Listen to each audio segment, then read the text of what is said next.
Why is perfume allowed for men when going out?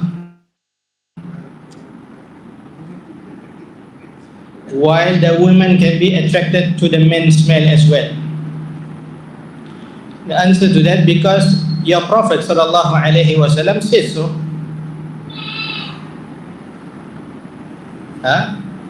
The Prophet ﷺ said so.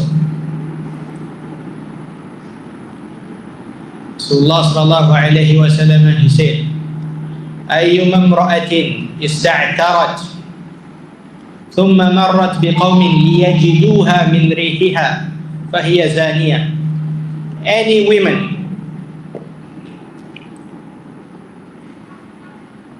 who uses the perfume and then she passes by a group of men so that they will be attracted to her scent, then she is a fornicator. This is the saying of the Prophet ﷺ, and whatever reasons that come after that is lower than it. So this is a legislation said by the Prophet ﷺ. So what is upon us is to say, Sami'na wa ata'na, we hear and we obey. This is what the Rasul ﷺ had determined, had said. As for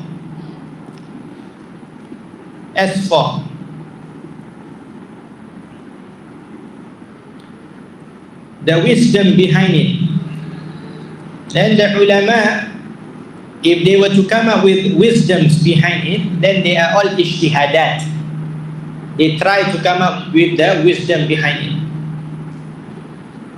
and it might be correct and it might be not.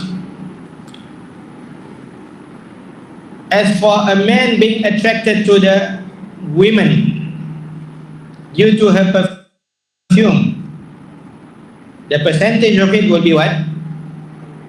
Will be very high. Will be what? Very high. When we compare to the women smelling the perfume from the men,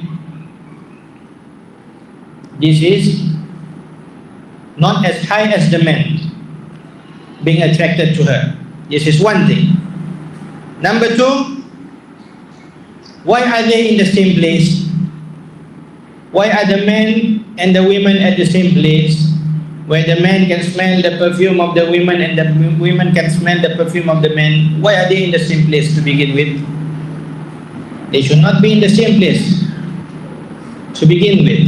So if, let's say, the women were to get attracted to the scent of the men, then we are saying that she should refrain from it.